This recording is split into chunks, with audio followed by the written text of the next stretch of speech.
Praise the lord. ప్రభు అయిన యేసుక్రీస్తు ఘనమైన నామంలో మంచి వాగ్దానాన్ని చూస్తున్న మీ అందరికీ మా హృదయపూర్వకమైన వందనాలు తెలియపరుస్తున్నాం. ఈరోజు ప్రభు మనతో మాట్లాడుచున్నటువంటి వాగ్దానాన్ని పరిశుద్ధ గ్రంథం నుంచి చదువుకుందాం. కీర్తన గ్రంథము 74వ అధ్యాయము 12వ వాక్యం. దేశములో మహారక్షణ కలుగజేయువాడు ఆయనే. హల్లెలూయా. యేసయ్య నామంలో మీ అందరికీ నా హృదయపూర్వక వందనాలు తెలియజేస్తూ ఉన్నాను. ఈ రోజుకి ఈ వాగ్దానాలు మొదలుపెట్టి గుడ్ ప్రామిస్, మంచి వాగ్దానం. ఈ రోజుకి సంవత్సరం అవుతూ ఉంది. ఫస్ట్ యానివర్సరీ డే శుభాకాంక్షలు తెలియజేస్తూ ఉన్నాము. 365 రోజులు ఈ వాగ్దానాలు చాలామందిని సంవత్సరం అంతా బలపరిచినాయని నమ్ముతూ ఉన్నాం. నా ప్రభా నమ్మకాన్ని ఒమ్ము చేయక మిమ్మల్ని అందరినీ దీవించునుగా. ఆమేన్. అంతేకాక ఈ దినం శుభదినం, గణతంత్ర దినోత్సవ శుభాకాంక్షలు కూడా తెలియజేస్తూ ఉన్నాం. అద్భుతం. ఈరోజు ప్రభు మాట్లాడిన చక్కని మాట, దేశములో మహారక్షణ కలగజేయవాడు ఆయనే యేసుక్రీస్తు ప్రభులు వారు. ఆగస్టు 15 స్వాతంత్రం వస్తే జనవరి 26 రిపబ్లిక్ డే అంటే పూర్తి దాఖలు లేదా పూర్తి స్వాతంత్ర్యం. ఈరోజు చక్కగా రిజిస్ట్రేషన్ చేసి ఇచ్చినట్టుగా పూర్తి హక్కులు మనకు అప్పగించి బ్రిటిష్ వారు దేశాన్ని వదిలి వెళ్ళిపోయిన రోజు.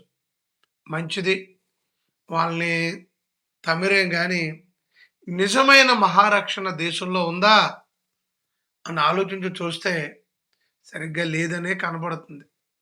ఎవరికి వాళ్ళే దేశాన్ని దోసేసుకునే పరిస్థితులు కనబడుతూ ఉన్నాయి. నాకంటే ఎక్కువగా వాస్తవాలు మీకే తెలుస్తాయి. కానీ ఈరోజు ప్రభు మాట్లాడుతున్నాడు, ఆయన ద్వారానే మనకి గొప్ప రక్షణ కలుగుతుందట. రక్షణ అనగా కాపుదల, రక్షణ అనగా కాపాడటం. ఎలాగా అని చూస్తే మనలో ఉన్న శత్రువుని, మనలో ఉన్న సాతాన్ని, మనలో ఉన్నటువంటి పాపక్రియలను తొలగించి పంపివేసి గొప్ప రక్షణ.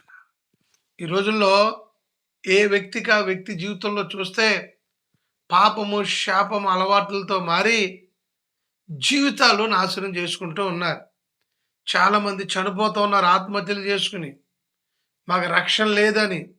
చాలా రకాలుగా బైబిల్ గ్రంథంలో చూస్తే సమూయేలు మొదటి పుస్తకము 19వ అధ్యాయము 5వ వచనంలో ఇలా రాయబడింది, అతడు ప్రాణమునకు తెగించి ఆ ఫిలిష్తీయుని చంపగా యెహోవా ఇశ్రాయేలులందరికీ గొప్ప రక్షణ కలగజేసెను.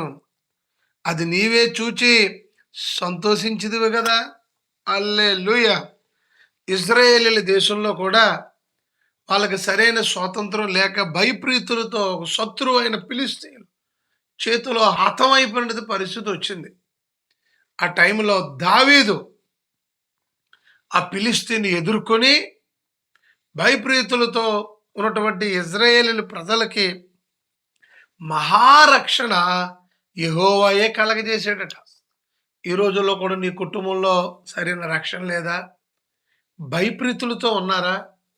శత్రువు అడలబెడుతుంటే ఎవరు శత్రువు? రుణాలు, రోగాలు, ఏదన్నా మీకంట బలాఢ్యులు సరిహద్దుల్లో కొంతమంది ఉంటారు శత్రువులు.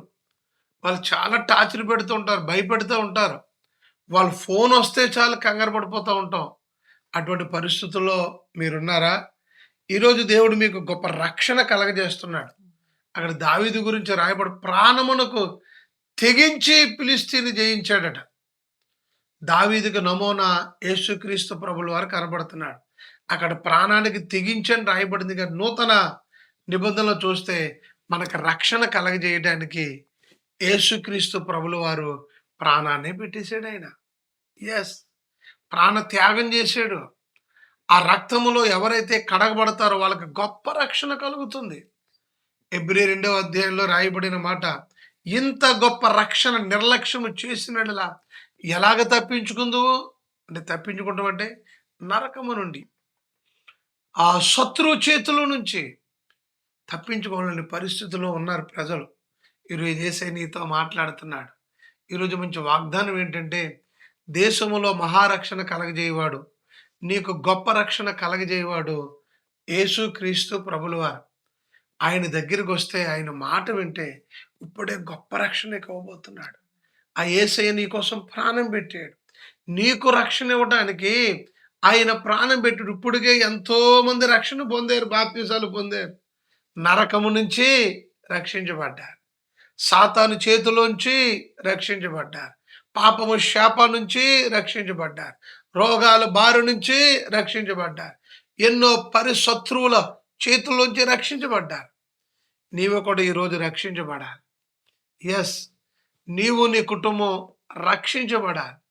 దేశములో మహారక్షణ కలగజేసేవాడు, ఇజ్రాయేలును రక్షించిన దేవుడు నా ప్రభు ఈ రోజును రక్షిస్తున్నాడు. రక్షించగానే కిందన్న మాట, వారు గొప్ప సంతోషం పొందారట. ఆ సంతోషం యేసయ్య నీకు ఇస్తున్నాడు. ఈరోజు గొప్ప రక్షణ నా ప్రభు నీకు ఇస్తున్నాడు. మన దేశానికి కూడా గొప్ప రక్షణ కలగజేయునుగాక, నీకు కలగజేయునుగాక. తప్పకుండా ఆయన రక్షణ నీడలోకి వస్తావా? యేసు రక్తంలో కడగబడుదువుగాక. ఆమేన్. మహాపరిశుద్ధుడైన మా తండ్రి, నీకే స్తుతులు స్తోత్రాలు చెల్లించుకుంటున్నాం యేసయ్య. ఇదిగో ఈ రోజు నువ్వు మాతో మాట్లాడినందుకే స్తోత్రములు అయ్యా. ప్రియ బిడ్డలందరూ కూడా నా తండ్రి, అయ్యా నా తండ్రి, వాక్యం ద్వారా బలపరచబడడానికి, ఈ యొక్క మంచి వాగ్దానం ద్వారా ఆదరించబడడానికి ఇప్పటికే మీరు కృప చూపినందుకే స్తోత్రములు. గడిచిన కాలం అంతా మమ్మల్ని అందరినీ కాచి కాపాడి ఉన్నారు. ఇదిగో నా తండ్రి ప్రభు, ఈ దినమును ప్రవ్వా అయా దేశములో మహారక్షణ కలుగజేయవాడు ఆయనే అని ప్రవ్వా అయా నువ్వు మాట్లాడినందుకే వందనాలు. దయచేసి మా దేశ ప్రజలందరికీ రక్షణ దయచేయండి. ఈ మంచి వాగ్దానం చూస్తున్న బిడ్డలందరికీ రక్షణ దయచేయండి, కాపుదల దయచేయండి, భద్రత దయచేయండి. అలనాడు ప్రవ్వా అయా ఇశ్రాయేలు ప్రజలను రక్షించినట్లుగా అయా నా తండ్రి మా ప్రజలందరినీ కూడా మీరు రక్షించండి ప్రవ్వా. ప్రాంత ప్రజలందరినీ మీరు కాపాడండి ప్రభా. అయా ప్రతి ఒక్కరు కూడా నీ భద్రతలోనికి రావడానికి సహాయమును దయచేయండి ప్రభా. అయా ఎవరైతే శత్రువు చేతుల్లో, అపవాది చేతుల్లో బంధించబడి ఉన్నారో ఈ దినమే వారికి విడుదల కలిగజేసి నీ రక్షణ కాపుదల వారికి దయచేయండి ప్రభా. నీ కంచె ప్రతి కుటుంబానికి దయచేయండి ప్రభా. మా దేశాన్ని మీరు రక్షించండి ప్రభా. మా దేశ ప్రజలందరూ కూడా నాయన నీ రక్షణలోనికి వచ్చినట్లు కృప దయచేయండి ప్రభా. మహారక్షణ ప్రతి కుటుంబానికి, ప్రతి బిడ్డలకి మీరు ధారాళంగా దయచేయమని ప్రార్థిస్తున్నాను. నీ సన్నిధి ప్రసన్నత తోడుగా ఉంచి మహిమ పొందమని, ఈ మంచి వాగ్దానం చూస్తున్న వారందరి జీవితంలో రక్షణ భాగ్యమును దయచేయమని యేసయ్య పరిశుద్ధ నామని ప్రార్థించి వేడుకుంటున్నాం పరమ తండ్రి. ఆమేన్. తండ్రి, కుమార, పరిశుద్ధాత్మ సదా తోడై ఉండును గాక. ఆమేన్. God bless you.